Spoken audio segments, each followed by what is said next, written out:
I think we're going to have a lot of fun today. I think we should all get a star for coming at 7 o'clock in the morning, don't you think? I mean, I think there should be a bonus somewhere in the program for that. So what I thought I would do, I put together some slides just to get us kind of going in the subject of overlap syndrome. Probably take us 15, 20 minutes. I'm going to be sitting back there driving, but you can interrupt me at any time. And then I'm going to come back up here, and we're going to open it up to questions. And we'll focus on that for the majority of the time after these slides. Any questions to start? Let's go. Grab this chair. All right. Okay, so the way, can everybody still hear me? All right, the way this is going to go is we'll start with a quick definition of what is an overlap syndrome. We'll then look at a lot of the common diseases that are associated with overlap syndromes. And then we'll get into specific overlap syndromes that are associated with myositis. As I said, we're going to spend the most of the time on questions and discussion. So overlap syndrome is defined as an autoimmune disease in which a patient presents with clinical and/or laboratory signs and symptoms of 2 or more connective tissue diseases. Now, sometimes they'll fulfill criteria for one of the diseases and not the other. Sometimes they'll fulfill criteria for neither one of those specific connective tissue diseases or for both. And that's very variable dependent on the patient. So there are some diseases, and there's a longer list than this, but there are diseases which are particularly involved in overlap syndromes. And they're listed here, and we're going to talk a little bit about the top guys. So systemic lupus, rheumatoid arthritis, scleroderma, polymyositis and dermatomyositis, Sjogren syndrome, and antiphospholipid antibody syndrome. And certainly this is not an exhaustive list, but it's the most common. Okay, so systemic lupus. This is a heterogeneous autoimmune disease. And by heterogeneous, I mean that forms of lupus can be very different, from a young woman who has some ulcers, as are shown here on the left, and a little bit of joint pain, to another person who has end-stage kidney disease, all coming from lupus. So a very heterogeneous disease. Involves multiple organs, and the organ inflammation is mediated by autoantibodies and immune complexes. And here on the right, you have a young lady who has a malar rash, and that malar rash is very specific because it spares her nasolabial folds. That's very different than what we can see in dermatomyositis, where it doesn't spare those nasolabial folds. So there are criteria for lupus. These are the 1997 criteria, and there have since been developed some other criteria called the SLIC criteria. We're not going to go into those, but I put these up here for a reason in kind of going through how we diagnose our disorders. So if you have 4 out of these 11, and we'll go through them quickly, a malar rash, like I just showed you, a discoid rash, which is a slightly different, even scarring type of rash, a photosensitive rash, presence of oral ulcers, serositis. What is that? That's inflammation in the serous lining of either the heart, which is pericarditis, or the lungs, which is pleuritis, nephritis, or kidney involvement, kidney inflammation, hence the itis, arthritis, neurologic symptoms. Sometimes patients with lupus will have seizures and other disorders. Hematologic disorders, so low white counts, which is the leukopenia, lymphopenia, a specific type of white count, which is low. Hemolytic anemia, where the blood cells are actually being destroyed in circulation. And then thrombocytopenia, where the platelet count is very low. Immunologic, several of the different antibodies, specific for lupus are criteria, as well as the most common antibody for lupus, its own criteria, the ANA, or the anti-nuclear antibody. So several people come to me, and at UCLA, it's a tertiary referral center. So commonly, I have a patient who comes in the door and says, my doctor referred me, I'm the puzzle. And at UCLA, we have a great Care Connect system. Everybody is supposed to be special, and I am the worst at this because I tell everybody who comes in and says they are a puzzle, you are not a puzzle, you are not special, we are going to figure you out. And so I think my job is a lot of times putting together pieces of the puzzle. And so let's do that for a 35-year-old woman who presents with joint pain, oral ulcers, Raynaud's, which is colors of the fingers changing colors from purple to red to white, usually in the cold or with stress. An abnormal urine analysis, pleuritic chest pain, just a fancy way to say that when she takes a very deep breath, she has the chest pain, and fatigue. Well, as a rheumatologist, we just went over lupus, and I look at this patient, examine her, and the joint pain, I don't have a pointer, but looking at those joints up there, they're very swollen in the middle knuckles, and that is a definition of inflammatory arthritis. You can feel that swelling when you examine the patient, and it's painful. The second criteria is she has oral ulcers when I look at her. Her abnormal urine analysis has a lot of protein in it, and in fact, she has lupus nephritis. Now, in the bottom corner there is an x-ray of a very large heart. It's not actually that large, but it looks that large because it's got a sac of fluid around it. And that's pericarditis, and you can't have pleuritic chest pain with pericarditis. So this patient meets criteria for lupus. Now, she also has Raynaud's and fatigue. Those are two symptoms which are common with lupus. They're not part of the criteria, but they are certainly compatible with the diagnosis of lupus. Okay, so just a brief note on myositis. I'm sure you're all familiar with the criteria. We have multiple new criteria which are now being validated and developed and are very exciting. These are the Bowen and Peter criteria, and I will say that they are still very commonly used. Polymyositis being defined as 3 out of 4 symmetric proximal muscle weakness, elevated serum muscle enzymes, myopathic changes in EMG, and then characteristic muscle biopsy abnormalities, and the absence of histopathological signs of other myopathies. So that's the details right there. What does the muscle biopsy look like? And have you ruled out other things that can present similarly? Dermatomyositis was defined as polymyositis plus a typical rash. These are somewhat vague criteria, and hence why there has been significant effort by a lot of people, including members of the board here and myself, to make newer criteria. And of note, IBM was actually not even recognized in 1975 when this paper was published. Rheumatoid arthritis. This is a disease that really focuses on inflammatory arthritis of the hands and the wrists. But these are the 7 criteria, and these are older criteria, again, have been revised in about 2011. Morning stiffness, arthritis of 3 or more joint areas, arthritis of the hands, symmetric arthritis, presence of rheumatoid nodules, typically over the elbows, sometimes over the fingers, serum rheumatoid factor, and radiographic changes. And if you look to the far right, you're seeing, I'll show it to you right here, a little chewed out portion of the bone right there, which is a radiographic change called an erosion.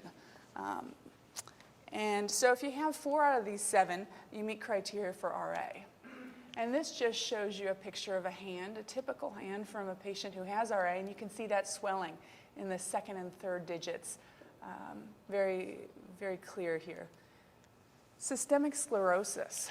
This is a progressive disease involving the skin and the connective tissue. It involves deposition of collagen in the small arteries and the connective tissue, and these sclerotic changes in skin and internal organs. So you see a patient with scleroderma, and they have a lot of toughness in their skin and also internally from this collagen deposition. And diffuse systemic sclerosis, the skin thickening involves the trunk, the face, and the limbs, so it can be everywhere. Limited, the skin thickening is only distal to the elbows, from the elbow out towards the wrist and the hands, and the same thing, the knees out towards the feet, often facial involvement. There is a limited form called CRESS, which also involves calcinosis, Raynaud's phenomena, esophageal dysmotility, sclerodactyly, which is tightening of the fingers, and I'll show you a picture in just a minute, and telangiectasias, which are a type of skin rash where the blood vessels are dilated. So this is a patient I saw recently in the top 2 panels, and her fingers are contracted because of that sclerodactyly over several years, and they're tightened down from that skin thickening. On the left is a picture of Raynaud's, which is very severe. The color changes, the blood is not getting to the distal digits, and so you're having some death of that tissue. And these patients often get interstitial lung disease. And so that is a picture, CT scan of the patient whose fingers are in the top two panels. And the white should be dark, like the top fields of the lung. You have the big heart there and the liver, and the white part is damage or fibrosis from the disease. So let's move on to overlap syndromes and those that are associated with myositis. Mixed connective tissue disease is probably the most famous, well-characterized overlap syndrome. There is a polymyositis scleroderma overlap in which you have a very specific anti-PM-SCL70 antibody, also another antibody called Q. There is the anti-synthetase syndrome, which some have called an overlap syndrome. I tend to not think of it that way, but I thought it was very important to bring it out at this conference. It is also associated with specific autoantibodies, and we'll talk about those just for a couple minutes in the next slide. There are now 8 different autoantibodies available, or there are 7 available, 8 that have been defined for anti-synthetase syndrome. And then undifferentiated connective tissue disease, we'll talk about that. I think that's quite important in terms of a diagnosis. So I put this slide together teaching some other rheumatologists about autoantibodies in patients with myositis, because they really look at these antibodies and they see them as a puzzle, and they really are quite confused by them. But they are becoming quite useful, because as you see here in the colors, several of these antibodies are specifically associated with syndromes in myositis. So the top red there, pinkish color, all of these 5 antibodies have been associated with dermatomyositis. On the right in the yellow, those are the 7, oh, I missed one, 6 out of the 7 that are available for anti-synthetase syndrome. In the green, you have 2 of those antibodies I talked about with the overlap syndrome from scleroderma, and the RNP, which will be in the connective tissue disease row, is another one associated with overlap syndromes. And then the purple are 2 antibodies that are associated with necrotizing myopathies. One is an anti-HMG coenzyme A reductase autoantibody, which was discovered by another board member, a myopathy that occurs after statin use.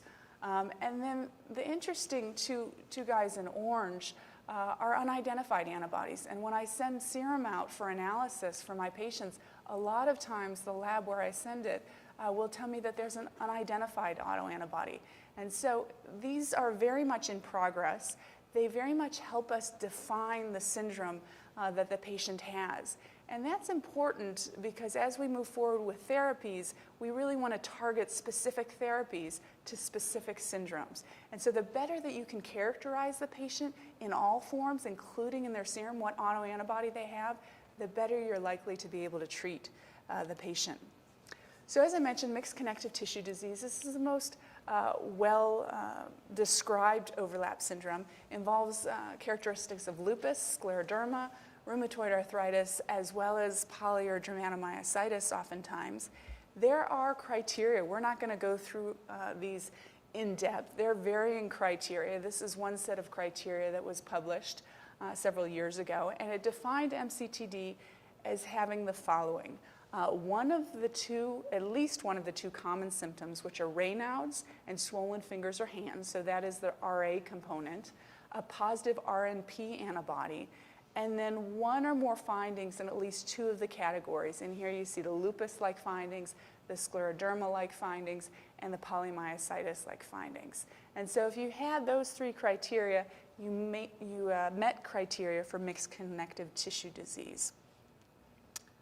All right, there's also, as I mentioned, we're not going to go into this, a well-defined polymyositis scleroderma overlap syndrome. We have quite a big systemic sclerosis group at UCLA, and they commonly see elevated CKs and a bit of myositis in their patients with scleroderma. And there is a big spectrum from minimal myositis involvement to quite a bit in patients with scleroderma, and I often will see those patients. So anti-synthetase syndrome. This is something that we are seeing more and more, and I think more and more work is being done on this, particularly the most recent years. And this is disease myositis when the patient has an anti-synthetase antibody. So there are 6 of those antibodies listed there. the patient has one of those antibodies and at least 2 or 3 of the other features above the antibodies. Typically, they will have both myositis and interstitial lung disease. They may have a little bit of early interstitial lung disease. They may have no interstitial lung disease yet. And then it's my job as a rheumatologist to follow them very carefully and make sure they're not developing that interstitial lung disease. They also commonly have inflammatory arthritis. What I mean by that is swelling in the joints and stiffness oftentimes in the morning, which goes along with it. The Raynaud's phenomenon is quite common. Fevers are quite common, and that can be difficult because of a lot of the time our patients are on immunosuppressive medications. So when is it a fever resulting from an infection on those medications, and when is it the disease itself? Well, we have ways of figuring it out, but it's important to think about it because I have seen many patients who will have fevers that are kind of unknown, and they have bronchoscopy and all sorts of things which are necessary to make sure there's not infection. And when that is ruled out, you have to treat the disease because a lot of times the fever will be a manifestation of the active disease. And then mechanics hands. I should have a picture up here, but that is a roughness, a coarseness that's very characteristic in the fingers. It's almost like you're a mechanic and you're working with different solvents, and that's how it got the characteristic name of mechanics hands. So I spent a lot of time staring at my patients' hands when they come in.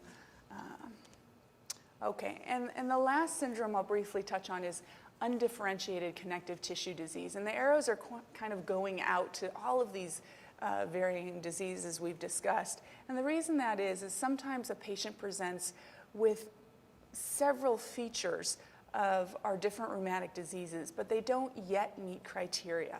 And so a lot of physicians will call that diagnosis undifferentiated connective tissue disease. I tend to use this phrase very infrequently, but it is useful when you're monitoring a patient and seeing what is going to develop, which is quite important to follow that patient. So I'm going to end here. I'll end with a note here that the importance of kind of putting together the puzzle or the mystery is in determining the correct treatment. And that is really the reason why it's our duty to make our best judgment in terms of what the diagnosis is, what organs are involved, so that we move forward with the right therapy. And that's it. I get to come up front now. Anybody asleep? Okay. You mentioned the lung disease and you monitor it. Yes. Okay. Lung disease is very important to monitor. Okay, because I do have the lung thing, and I have 2 doctors. I have a pulmonologist, and they're constantly fighting each other. But Oh, no. Good.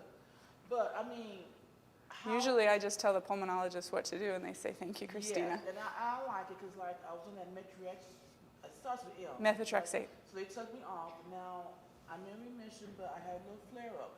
But the thing is about the lung disease, what can you do for it? I mean, Well, listen, you can do a lot for it. So I have a really nice woman I saw a couple weeks ago. can you do your loudspeaker thing? Or? Oh, can we hear? Let me move this one up. I'll move it above the video one. Maybe that'll help us. Can you hear me? Yeah. Okay.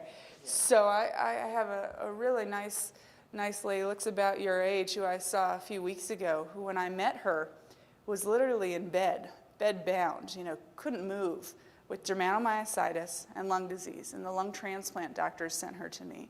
And I've had several cases sent by the lung transplant doctors at UCLA years past, which actually got me involved in myositis. But we treated her aggressively. She's on Cellcept, IVIG, and initially steroids for dermatomyositis and her lung disease. And she, cut in half her breathing capacity, she expanded it by twice the amount of her breathing capacity initially. Went from bedbound to going out to dinner. Aggressive treatment of the lung disease greatly improved her capacity in all ways, and also improved the myositis. So lung disease can be treated. The degree of fibrosis versus active inflammation in the lung determines how much better patients are going to get, right? So if you have permanent damage, you're probably not going to be able to reduce that permanent damage. But if there's active inflammation, and a lot of times I showed you that CT scan, you see white. You can't always tell if that white is inflammation and fluid or if it's permanent fibrosis and damage and scar, right? But lung disease, our tests are not perfect, but they are useful. So you have to be monitored. You have to have the PFTs. You have to have the scans intermittently. And the medicines have to be adjusted. And if somebody's not doing well and their scans aren't showing it, that may not be showing it yet, right? But there's a lot you can do with lung disease. Well, I had the breathing tests, and he said I'm really doing really good. Yeah. And I didn't want to do it. He had me do a CPAP. He said because it make my lungs work less. Mm-hmm. But I do notice that. But I just thought he said there's nothing. I guess based on what he's looking at me and the medication I'm taking, I'm doing okay. Yeah. I walk like sometimes out of breath, but I'm not panting. Does he have you in the rehab, doing the cardiopulmonary rehab? Yeah, I do that. Yeah, I mean, that's very important. There's a woman here who, that's what she does, the rehab, and she's done all the research really showing that in muscles, the blood vessels are actually regenerating, and they've done a lot of work in lung disease the same way. So it's livable, the little things you got. Absolutely. I have another patient with dermatomyositis who I met maybe 7 or 8 years ago now in the hospital. We're currently hospitalized with her lung disease on oxygen. I don't see any oxygen right here when you're sitting here talking to me. She's been on oxygen for nearly 10 years, and she's aggressively monitored. I see her every month and sometimes every 3 weeks, and she's living, and her daughter is growing. And, nothing is perfect. I can't promise the world to any patient, but I can promise that I'm going to have my OCD, the obsessive compulsive disorder I've got, and follow them carefully and think about things and change the medications and follow them closely. And lung disease is something, if you catch it early enough, you can treat it and you can suppress it so it doesn't scar all of your lungs. So when you finish, I want to name that medication. I was going to share with my doctor when I go back, okay? So the patient I mentioned earlier is on Cellcept, mycophenolate mofetil. Yeah.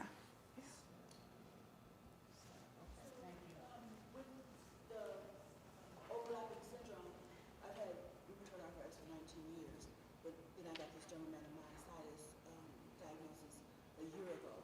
But it seems like now that I'm being, you can tell me if that's probably true or not, being treated for the dermatomyositis, my rheumatoid seems to be in remission. I don't have as many of those symptoms, but I know that I have the rheumatoid, and some of the medicines that they're using for the DM, I was on for the rheumatoid, so I don't know what. Well, it's an interesting question that you bring up. And the dermatomyositis itself often has inflammatory arthritis that can look just like rheumatoid arthritis. And, dermatomyositis can have a lot of features: the muscle weakness, the rashes, the inflammatory arthritis, the Raynaud's, the fever sometimes. And a lot of these different symptoms of the DM present at different time points, right? So 19 years is a long time just to have arthritis. Maybe it was just the rheumatoid. Maybe it was your DM, and that was starting and that was your predominant symptom. And then it kind of developed on its way. And we're lucky that a lot of the drugs that we use to treat one disease also suppress the other. And so, we have to know what is the disease of most severity, and that guides us in terms of how we treat. And we may treat differently if the lung is involved, the kidney is involved, that sort of thing. She got you first. It was a quick tie, but. Sorry, I have a question. I think you might have touched on it, but if you can expand. My niece was just recently diagnosed with mixed connective tissue disease by our primary care physician. We went to the rheumatologist at Duke, and they were like, nope, you don't have that, you just have lupus. Now my question is, if the lab work said you have mixed connective tissue, and they're saying no, you don't, are they just basing it upon the symptoms that she's presenting with now, and then if she presents with myositis and other symptoms later, then I'm confused because there's. Well, I threw up that criteria and I told you there are other criteria, right? And so that can be very frustrating for patients. Now, my guess is she has an RNP antibody, which is the antibody I threw up there, and then she also has an ANA, and maybe she also has a double-stranded DNA, and so that can be very frustrating, obviously, when these doctors are arguing. And it's really quite silly because at the end they have to, so she has MCD or she has lupus. Lupus part of MCD. It does not matter. And the doctors, I think we need to do a better job of kind of talking to each other. In the end, what matters is how they treat her. You know, if she has kidney involvement, that's real serious. If she doesn't, fantastic. But she has to be aggressively monitored, whether it's lupus or MCTD. She's on Plaquenil now, which is great. The chief of my division, the interim chief, now calls that pixie dust, right? Because you got to do your eye exams, but in general, it's not a hardcore immunosuppressant. But she has to be aggressively monitored.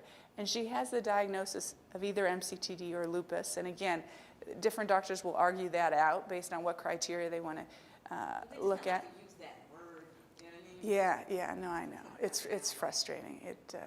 You know, I almost put up there with the puzzle thing, your disease, you know, and some of my patients will say, well, this should be called your name as the disease and not MCD and not lupus. This is your disease. But the most important thing is that they follow her and they follow that urine and they follow, that's right. Two questions. One, can you speak about lupus and cerebral vascular disease? Mm-hmm. And the other, the later the onset of lupus, is it less severe or less chronic? Later the onset mean the older you are? Right. Yeah.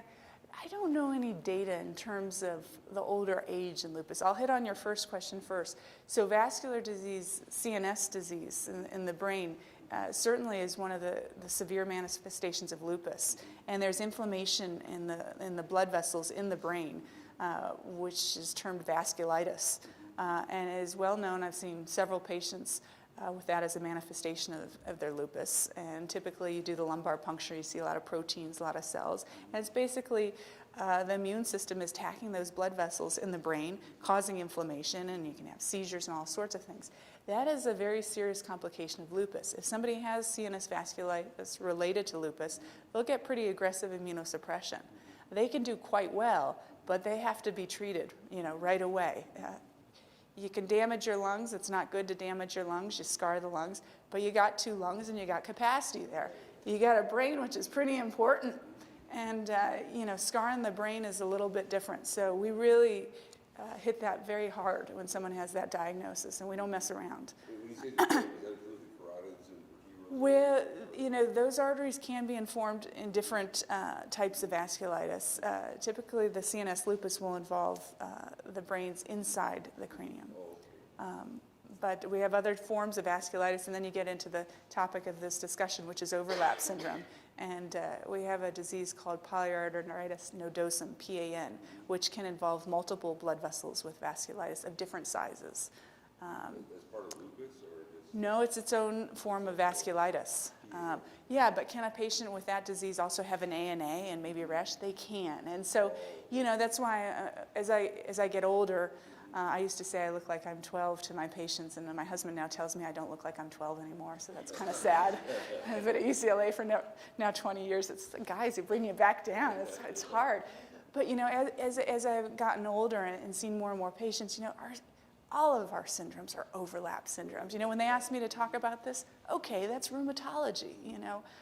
Certainly we have our criteria. Certainly you have to think about this and focus your attention on what's most likely the disease, because that's how you're going to treat it. But a lot of patients will have overlapping features. Your second question, I lost it now. The later you get. Yeah, so I don't know any data on that. The later, I'll tell you the data that I do know, and I find it universal, whether it's RA or myositis, is it's best to treat the disease early, right? To hit it right as soon as you can. And what I'll tell you, and to pass on to everybody else, is if a doctor is not on it and is not telling you what they think it is, go to another one and keep going. And that's the way a lot of people find me. And the doctor is not God. They don't know everything, even if they act like it. And, you know, we all have different expertise. And I started seeing patients with myositis at UCLA from an experience where why weren't these patients treated, you know? And now over the years, I see a lot of patients with myositis. I've learned a lot. The patients teaching me. And I can't expect a rheumatologist who sees one myositis patient in the last 20 years to know as much. So the most important whether it's lupus, myositis, rheumatoid arthritis, there's clear data in RA because it's a very common disease that if you treat it early and suppress it early, it's a nicer disease later on. That's not always true, but in terms of late versus early, that's your best bet. He was holding it up and back. Just a comment on the question the gentleman just asked. I have MCTD, and I presented with lupus symptoms. And I was in my mid-60s when I presented 10 years ago. And my case was unusual because I was an old guy that got it. That's right. So I was pretty rare. The support group is all young women, and which isn't all bad.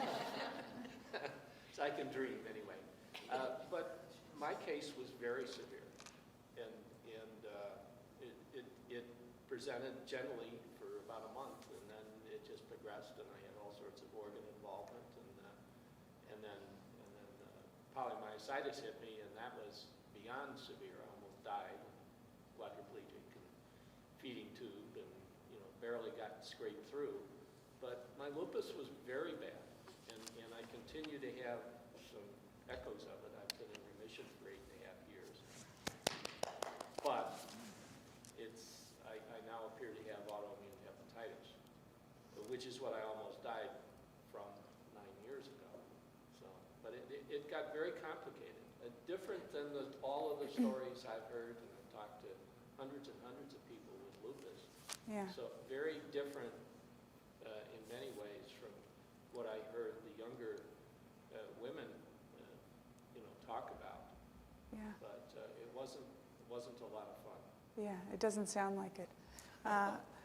It's very important, as you know, with this possible autoimmune hepatitis that you're mentioning, that they follow you very aggressively and manipulate things and medications to make sure that can. It's fantastic, fantastic. I walk in there and they say, "Oh, you're not Bill, how are you?"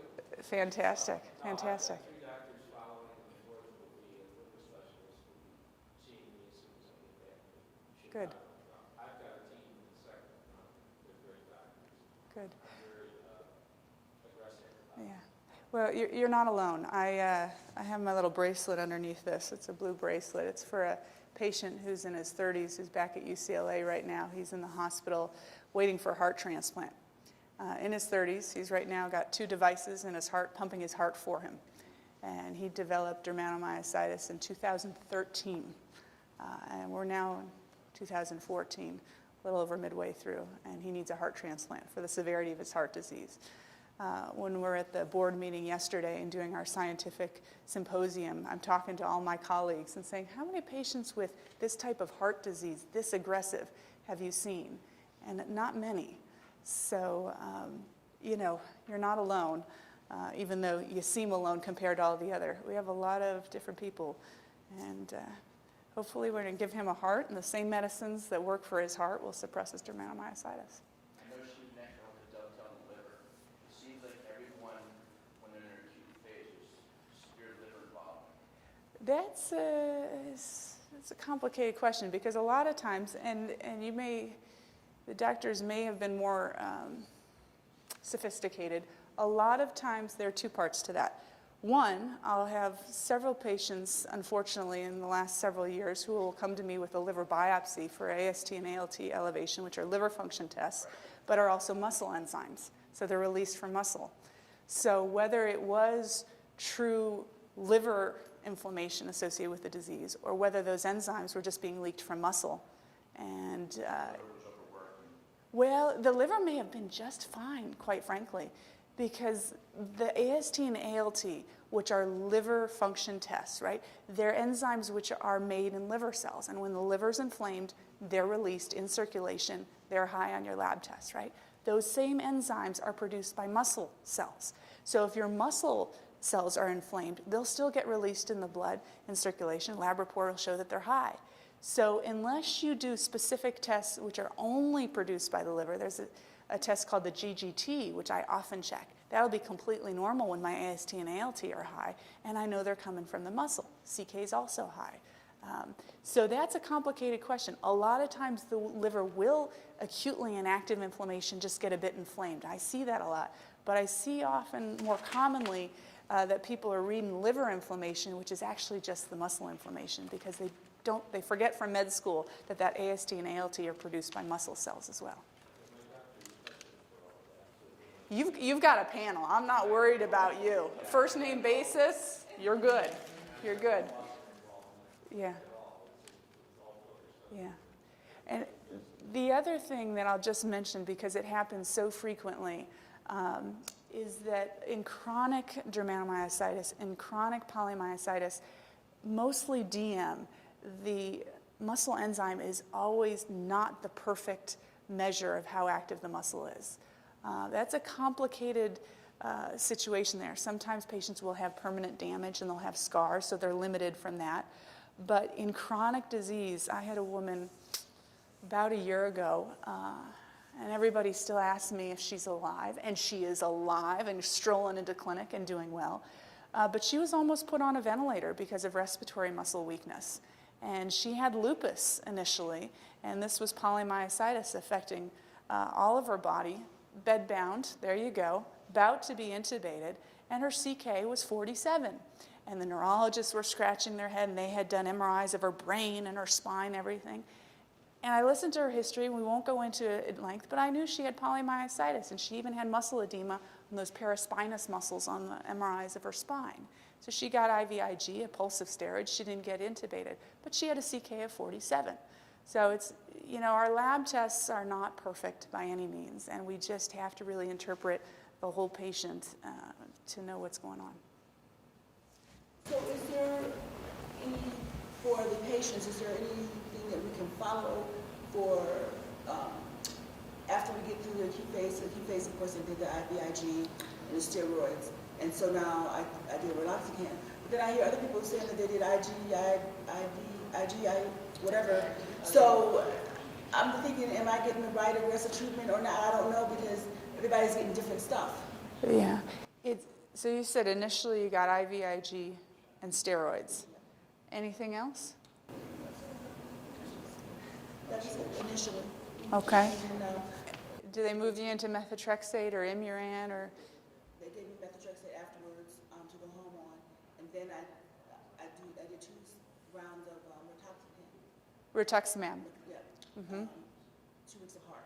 Okay. And now Methotrexate plus the Rituxan. Okay. And that's how long ago that you did the Rituxan?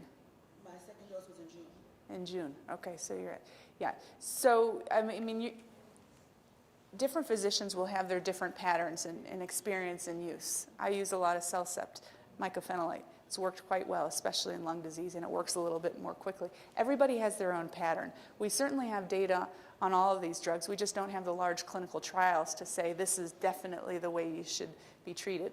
What I'm kind of going through the details with you is because I really don't like when I see just steroid being used without something else, because you know, we heard some data yesterday in Europe of one of the board members looking at steroid by itself versus combination with methotrexate, which suggested it could be okay, but none of us see patients in which steroid by itself puts the disease into remission.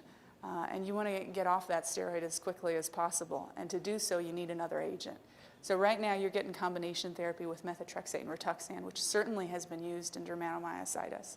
The IVIG, a lot of my patients will need to continue that every month. It's a very effective therapy in some patients. It depends how you're doing. If you're responding, then you keep up with it. They may need to redose the Rituxan. But a lot of times I'm seeing my patients quite frequently initially to make sure their disease is getting suppressed in the correct way, and we have to change things if it's not. So you are getting good therapies. Yes. Cool. I think he got you then. My elevator friend over there. Okay. Any of these syndromes or diseases overlap with IVIG? We're talking about PMD. Yeah. So that's an interesting question. And the answer I would once have said, inclusion by myositis is by itself a disease, and typically it's not included in the overlap syndromes. I will tell you that I have a very nice woman in her 60s who has both inclusion body myositis and lupus. So she is, whether it's an overlap or two different diseases, I don't know, because she has a degree of inflammation on her muscle biopsy. Now, she has the classic features of IBM in terms of the finger flexor weakness and the atrophy in the quads, but she also has rashes. She also has elevated inflammatory markers.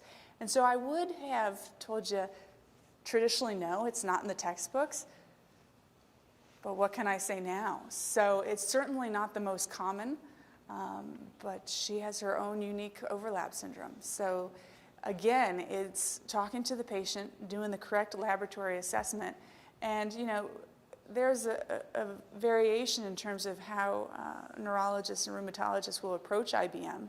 There are trials, open people going into these trials because traditionally IBM is not responsive to our immunosuppressants that we use for dermatomyositis and polymyositis.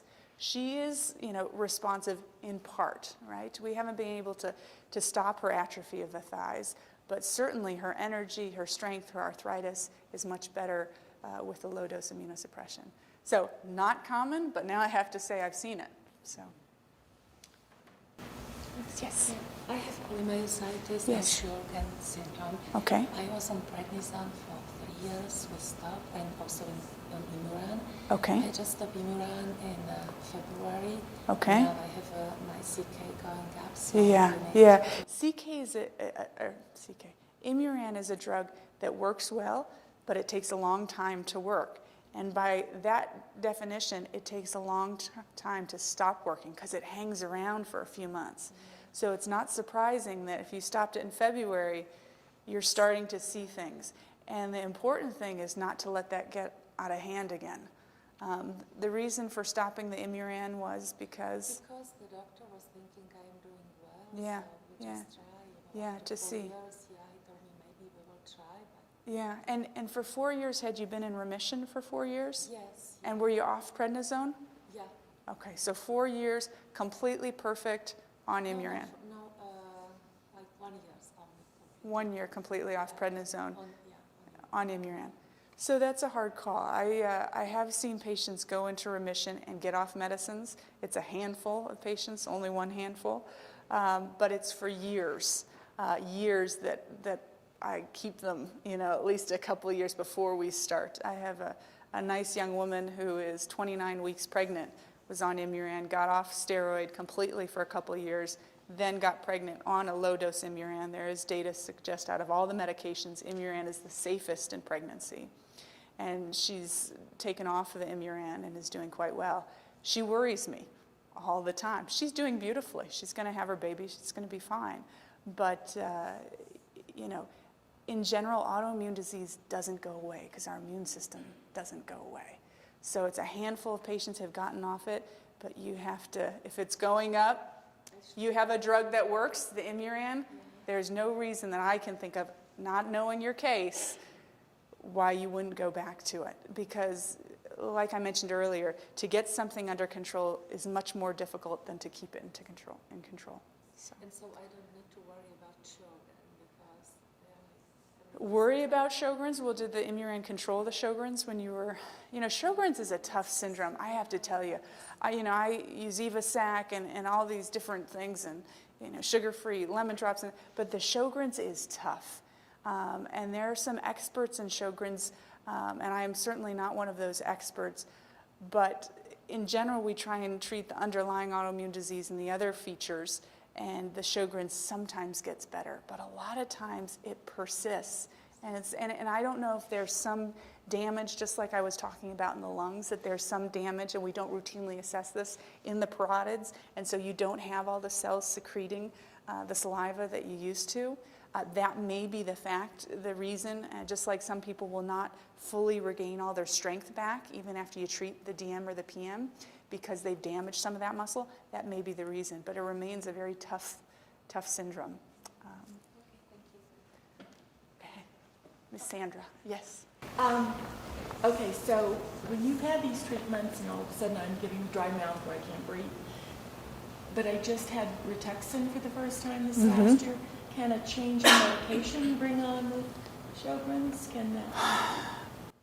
So I don't know of Rituxan or another medication causing, certainly a lot of medications. There's a list here that can cause dry mouth, right? Whether you're on a little Lasix for your heart failure, whether you're on this and that, you can look at any medication and look at the side effect is going to be dry mouth. So that's a tough one. Rituxan, typically, in my experience, hasn't brought out the Sjogren's, but if you're getting the Rituxan because the disease is acting up, certainly that may be a manifestation of the disease, right? That's coming up. So is this meaning that I'm going into an overlap? Well, it may be. Yeah. I know. I can't. It sounds like you're developing the Sjogren syndrome, right? But I think you have to see. You have to go through all your medicines. You're saying that the only thing that changed was the Rituxan. Yeah. So and it's really funny when you're in aquatherapy and you're so dry they have to run and get you some water. Yeah. It's like, Yeah. wait a second, oxymoron here? I'm in water right now. Yeah. Sorry. Well, let's see what happens with the Rituxan, and maybe that'll come down. I wish I had a better answer than when that. my IgG is bottoming out, I guess. Well, the the Rituxan, you have to be careful. You have to follow the immunoglobulin levels. Is that the only therapy that you're on, the Rituxan? Nothing else? No, because the others, methotrexate, hello liver, no more with that. The Yeah. Cellcept, Okay.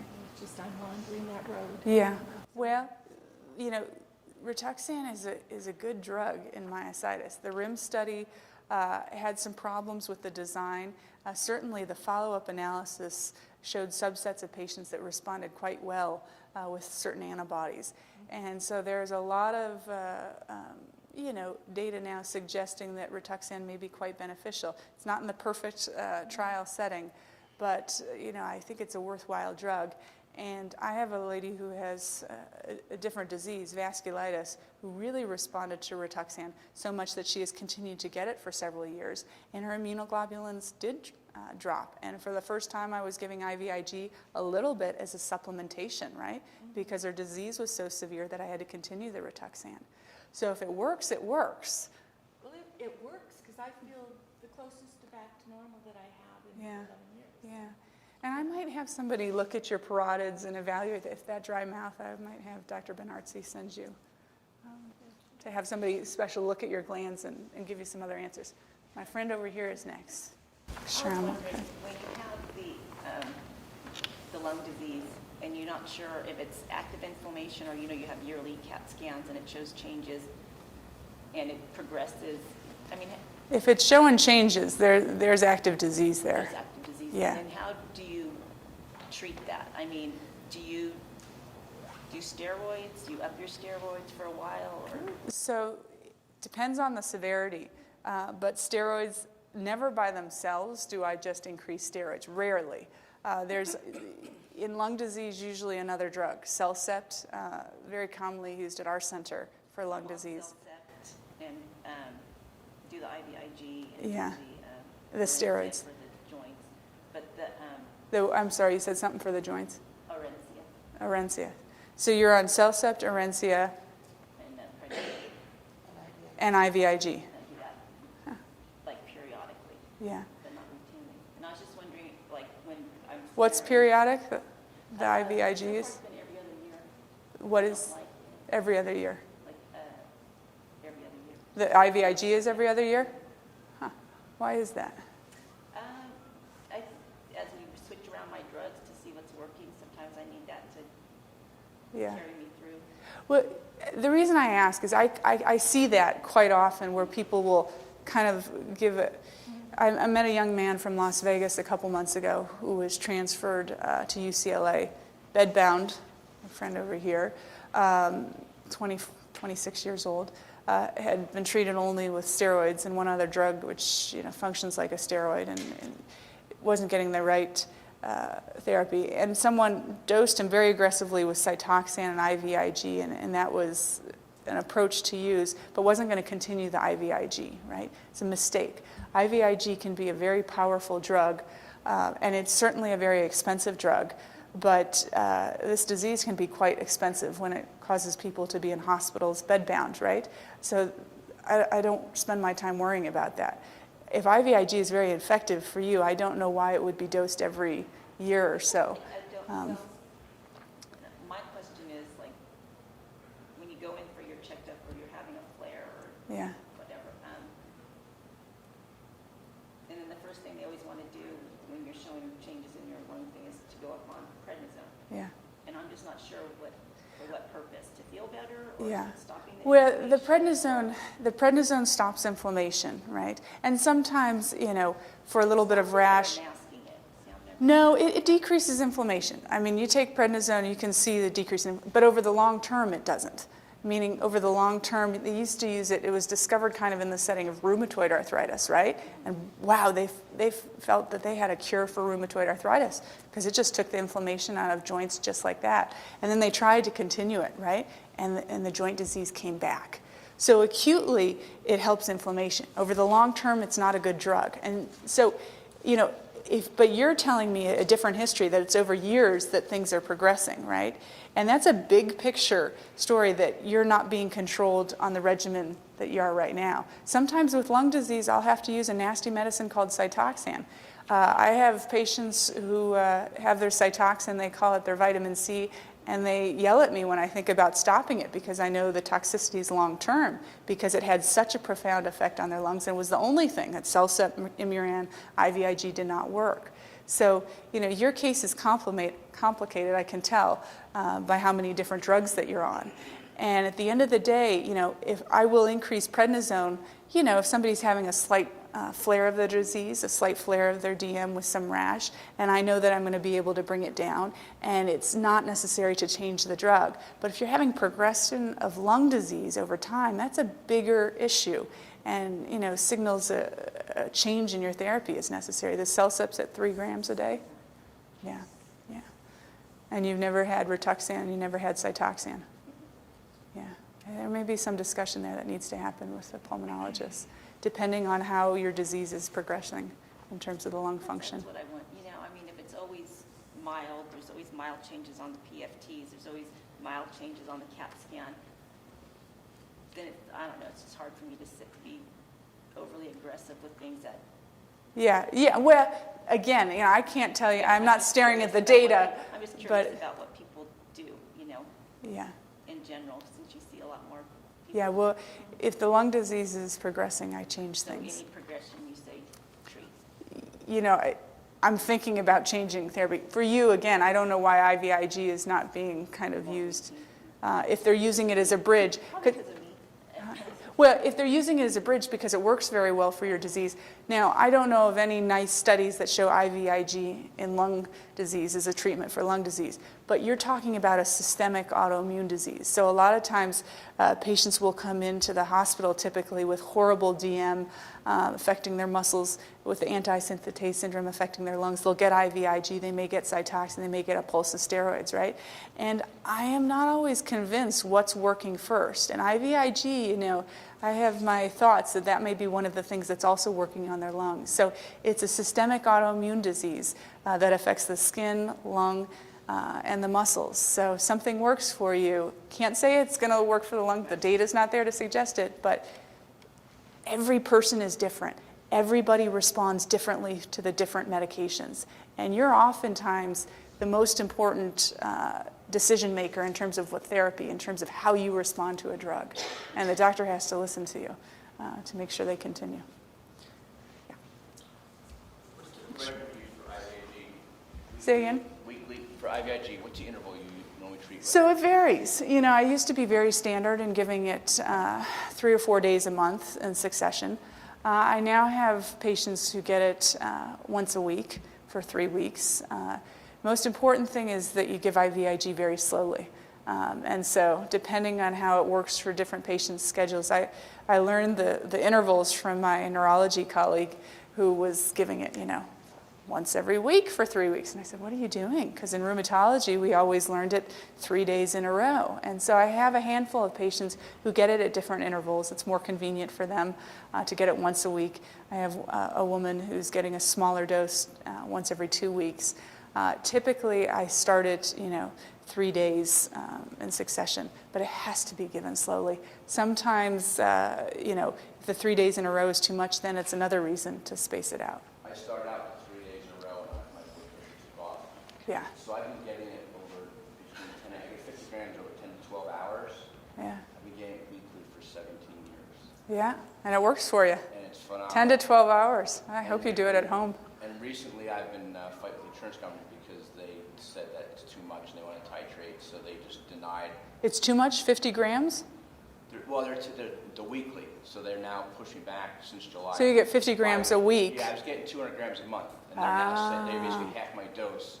And my rheumatologist is furious because basically big insurance decided that they're treating me.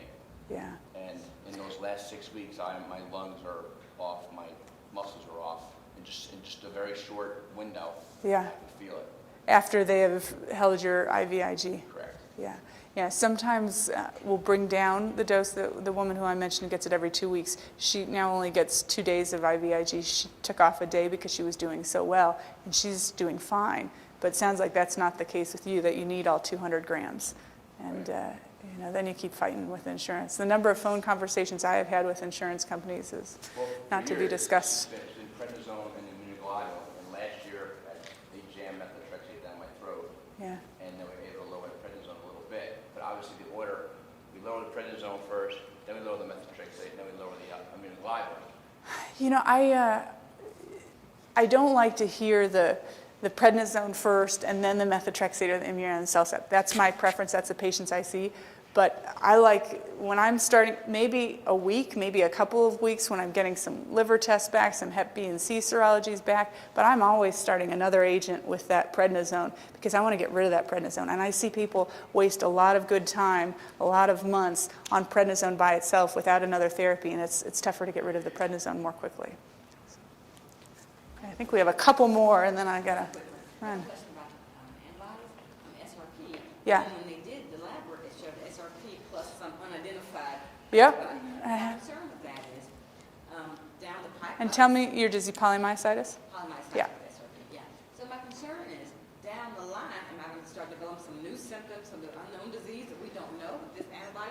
And Listen. So how do we figure out what this other unknown antibody is? Well, that happens not infrequently in my patients that the unidentified antibody is positive. And the guy who runs the lab who does that in Oklahoma is kind of a researcher. So at some point, I'm going to have enough of these antibodies where I'm going to say, hey, you're going to figure out what these are. And so, that's why we have a scientific symposium yesterday, and that's why all of us on the board talk and present our research. But what I would say is I wouldn't stay up nights worrying over your unidentified antibody. Hopefully we'll be smart enough to at some point tell you what it is. But if you're controlling your autoimmune disease, SRP-associated polymyositis, the likelihood that you're going to have something else new come is low.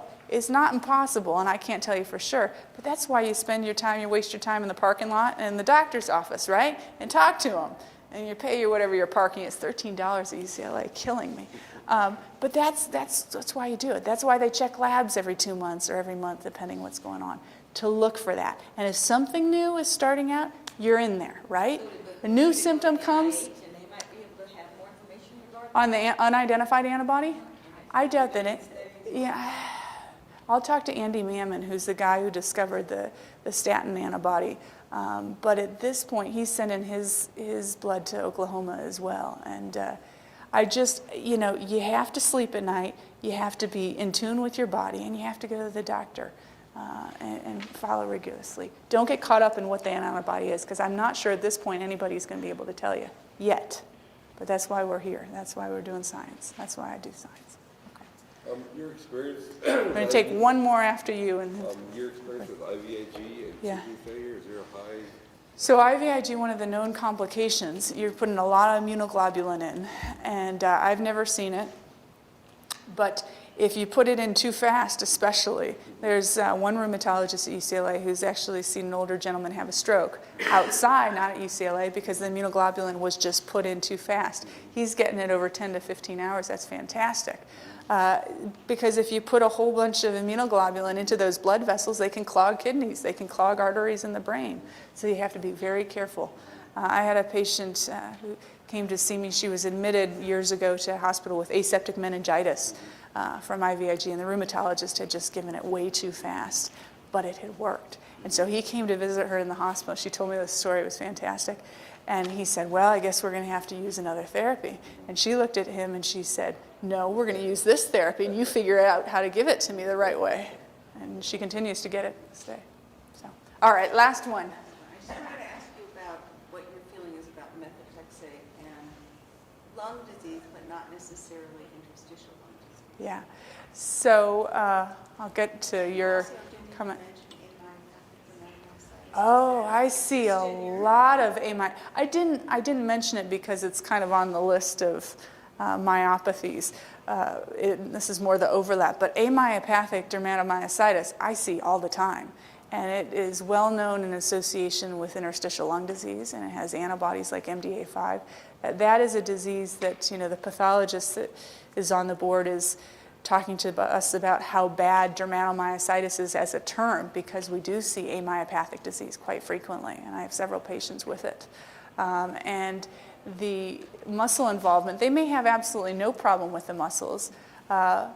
Years later, they may get a little aching, and so you have to be very cautious. But certainly, if I ignored that, I apologize. It's a well-known disease. In terms of methotrexate and lung disease, methotrexate has a known side effect of pneumonitis, which is an acute allergic reaction to the methotrexate, fevers, lung inflammation. And so a lot of people shy away from methotrexate in the setting of lung disease associated with dermatomyositis or polymyositis. That being said, it is still used in that setting, and I've seen patients on it where their lung infiltrates have resolved on methotrexate because it's treating the immune system, right? It's hampering the immune response. So do I use it first line in someone who has interstitial lung disease? Probably not, because Cellcept and Imuran are typically drugs that have been tested and used more in interstitial lung disease. It's a good drug for joints, so if you're pressed, methotrexate, is a good drug when someone who has inflammatory arthritis as well as other features of the disease. So, never ignore amyopathic. Thank you.